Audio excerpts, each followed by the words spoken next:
Hi you guys, I hope you are doing really good. और आज मैं आ गई हूँ कुछ और एचआर क्वेश्चंस से, क्योंकि मुझे रियलाइज हुआ कि और बहुत सारे वैरायटी ऑफ एचआर क्वेश्चंस आपके साथ में और डिस्कस कर सकती हूँ।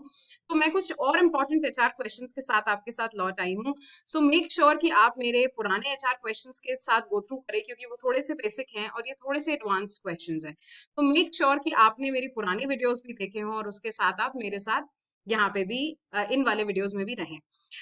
Second, I just started my Instagram page. अगर आप लोगों को इंस्टाग्राम आप बहुत स्क्रॉल करते हैं तो मेक श्योर कि आप मेरे इंस्टाग्राम पेज पे जरूर जाएं, जिसमें मैंने अभी अभी लेटली बहुत वैरायटी ऑफ क्वेश्चंस देना शुरू करा है। So make sure that you go through those HR questions as well.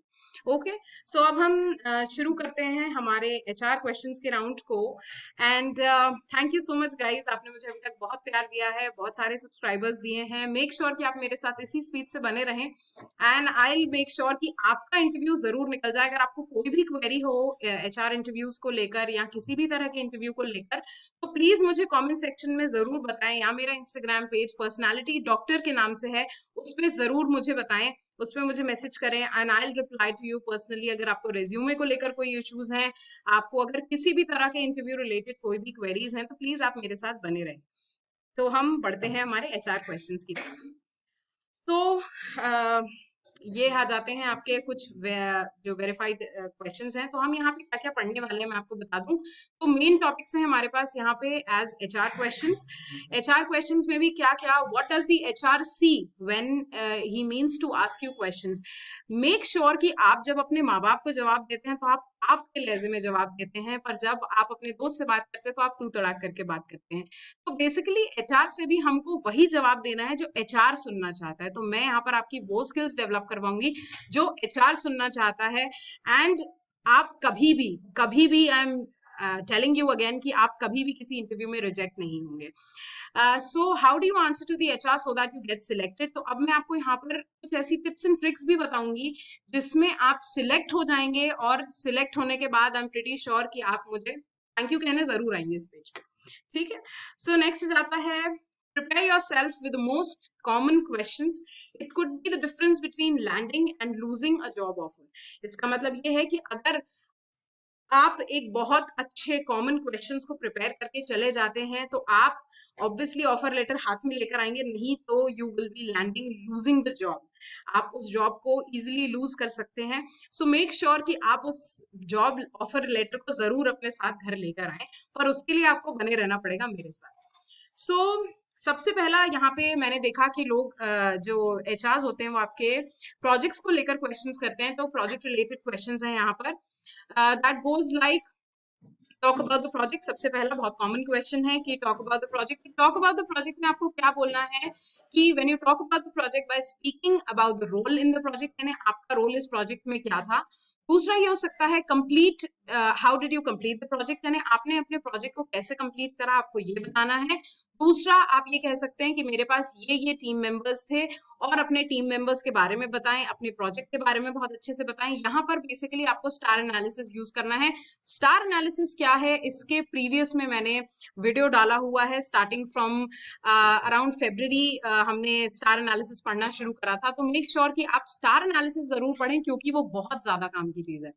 ठीक, तो नेक्स्ट जाते हैं, difficulties that you have faced in the project, यानी आपने क्या क्या डिफिकल्टीज फेस करी अपने प्रोजेक्ट में, आपको ये बताना है। और कोई भी इंसान ये जरूर जानना चाहेगा कि आपने उन डिफिकल्टीज को कैसे ओवरकम करा। बेसिकली यहाँ पर जो सवाल है वो सिर्फ यही है कि आपने अपने इंटरव्यू को कैसे क्रैक करा है, आपने अपने उसी तरीके से प्रोजेक्ट को कैसे क्रैक करा है, आपने अपने प्रोजेक्ट को कैसे बनाया है, और ये प्रोजेक्ट आपके लिए कितना ज्यादा जरूरी था, क्या डिफिकल्टीज आई और उनको ओवरकम कैसे किया।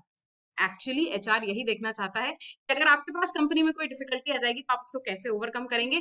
सो बेसिकली अगेन हमको उन बातों पे फोकस करना है जो एचआर ढूंढना चाहता है, किस तरह की डिफिकल्टीज आपने फेस करी, किस तरीके से उनको ओवरकम करा, ये सारी बात हम यहाँ पर करेंगे। सो सबसे पहला यूज स्टार एनालिसिस। एक बार और रिमाइंडर दे देती हूँ, सिचुएशन, टास्क, एनालिसिस और रिजल्ट। ठीक, try and talk about the project, but rather than focusing on how you run towards the solution, of the problem, यानी आपको यही बार बार आपको डिफिकल्टी तो बतानी है। यहाँ पर सबसे ज्यादा आपको अभी डिफिकल्टी पे मतलब समझ लीजिए, अगर आंसर बोला गया 60% आपको डिफिकल्टी फोकस करना है, पर आपको ओवरकम करने पे भी 40% फोकस करना पड़ेगा। यहाँ पर मेरा अगला क्वेश्चन इसी बात से रिलेटेड है कि आपने कैसे अपने प्रोजेक्ट को ओवरकम करा, यानी अपने उन मिस्टेक्स को कैसे ओवरकम करा। How did you do any mistakes, did you do any mistakes in your project and how did you overcome those mistakes. तो आपको ये बताना है कि आपने किस तरीके से इन मिस्टेक्स को ओवरकम किया है। ठीक, so start by telling about the team members and follow this by the project you made. Here comes the mistake that you made and how did you overcome the mistake। यानी सबसे पहला हमको क्या बताना है, सबसे पहले हमने अपने टीम मेंबर्स के बारे में बताया, उसके बाद हमने इसको फॉलो अप करा हमारे प्रोजेक्ट के साथ कि हमारा प्रोजेक्ट किस किस चीज से रिलेटेड था। मेरा प्रोजेक्ट पाइथन से रिलेटेड था, मेरा प्रोजेक्ट आईटी से रिलेटेड था, मेरा प्रोजेक्ट स्कूल के स्टूडेंट से रिलेटेड था, मेरा प्रोजेक्ट सर्वे करने से रिलेटेड था, कुछ भी हो सकता है ये। ठीक है, तो आपने यहाँ पे सबसे पहले अपनी टीम मेंबर्स के बारे में बताया। यहाँ आपने अगर इंडिविजुअल प्रोजेक्ट करा है तो आप ये बताएं कि project was run by me as an individual, और उसके बाद आपको ये बताना है कि आपने क्या मिस्टेक्स करी इस प्रोजेक्ट में, क्योंकि ऑब्वियसली आपका फर्स्ट टाइम था या सेकंड टाइम था, पर मिस्टेक्स होती हैं and mistakes are okay to happen like I do. So make sure that you overcome your mistakes very well. और अगर आपने नहीं भी करा है अपने मिस्टेक्स को ओवरकम, तो आप सामने वाले एचआर को एटलीस्ट ये भरोसा दिला दें कि आपकी ये ओवरकमिंग ऑफ मिस्टेक्स जो है ये बहुत अच्छी रही है और आपने बहुत ही अच्छे से अपने मिस्टेक्स को ओवरकम करा है। ठीक है, नेक्स्ट जाते हैं, make sure you focus on how you solve the problem, यानी आपको ये बताना है कि आपने किस तरीके से अपनी प्रॉब्लम को सॉल्व करा था। ठीक है, अपनी प्रॉब्लम को आपने किस तरीके से सॉल्व करा, हम अगेन एंड अगेन इस बात पे फोकस करेंगे। नेक्स्ट जाता है मेरा question that goes like what was your role in the project, यानी आपने ये बताया कि आपके प्रोजेक्ट में अगेन एंड अगेन आपके प्रोजेक्ट में आपका क्या रोल था, आपने किस तरीके से अपने प्रोजेक्ट को किया है, और आपको ये सारी चीजें बतानी है। सो अगेन यहाँ पे थोड़ा सा पार्ट ऑफ हम स्टार एनालिसिस यूज कर रहे हैं जहां हम एक्शन की बात कर रहे हैं, तो आप बहुत प्राउडली ये बताएंगे कि आपका क्या एक्शन रहा है इस सब में, आपने किस तरीके से अपने प्रॉब्लम्स को ओवरकम करा है, आपने किस तरीके से you have been the biggest part of the project, और शायद आप नहीं होते तो इस धरती पे कोई ये प्रोजेक्ट बना ही नहीं पाता। तो आपको इसी तरीके से अपने एचआर को समझाना है कि मैंने एक बहुत ही यूनिक प्रोजेक्ट बनाया था, मैंने बहुत ही एक अच्छा प्रोजेक्ट बनाया था जो शायद मेरे अलावा कोई और बना नहीं पाता, और अपने बारे में यहाँ बहुत अच्छी अच्छी बातें करनी है, पर मेक श्योर कॉन्फिडेंस और ओवर कॉन्फिडेंस दोनों में एक थिन लाइन डिफरेंस होता है, मैंने हमेशा ये बात समझाई है। तो ओवर कॉन्फिडेंस पे ना जाएं, सिर्फ कॉन्फिडेंटली सामने वाले को समझाएं कि आप जो है बहुत ही अच्छे प्रोजेक्ट्स बना सकते हैं, आपका रोल आपके प्रोजेक्ट में बहुत ज्यादा इंपॉर्टेंट था, और आप ही ने तो पूरा प्रोजेक्ट बनाया है, सो आई एम प्रीटी श्योर आप अपने प्रोजेक्ट को एक्सप्लेन कर सकते हैं। और अच्छे एक्सप्लेनेशन के लिए ये एक अगेन एक टिप है मेरे लिए कि आपको अपनी चीजों को लिखना पड़ेगा।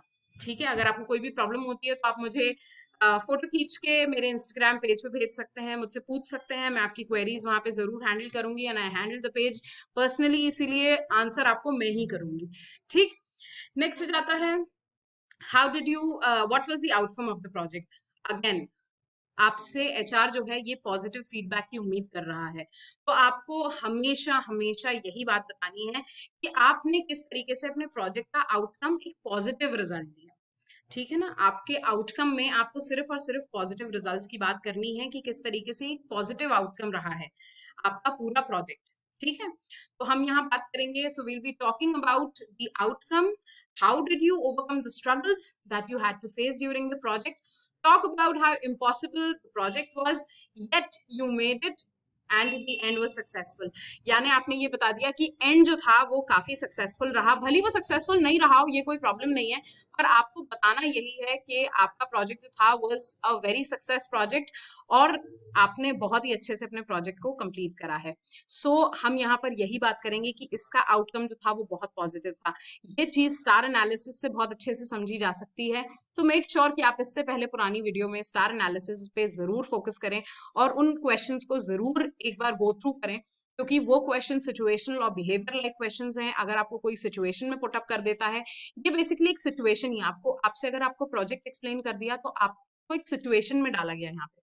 ठीक है ना, तो मेक श्योर कि आप जो है अपनी सिचुएशंस को बहुत अच्छे से बता पाएं, और ये तभी पॉसिबल है जब आप मेरे साथ बने रहेंगे आपकी पर्सनालिटी डॉक्टर के साथ। तो ये हो गए हमारे प्रोजेक्ट्स का डिस्कशन। अगली वीडियो में मैं और बहुत सारे क्वेश्चंस डिस्कस करने वाली हूँ। There is a list of around around 30-35 questions जो मैं आपसे यहाँ पे डिस्कस करने वाली हूँ, क्योंकि हम पढ़ के बोर हो जाते हैं। इसीलिए अब थॉट कि मैं व्लॉग या ब्लॉग बनाने से अच्छा मैं आपको यहाँ खुद समझाऊंगी एक एक क्वेश्चन। और अगर आपको कहीं पे भी कोई भी प्रॉब्लम हो, do write me here in the comment section और on my Instagram page. So signing off for now, और हम अगले और बहुत सारे क्वेश्चन डिस्कस करने वाले हैं। इसके लिए आपको मेरे साथ बने रहना पड़ेगा, और मुझे बहुत सारा आपका प्यार दिया है आपने, और इसी तरीके से अपने प्यार को कंटिन्यू करें। Thank you so much guys मेरे साथ बने रहने के लिए। Love you so much.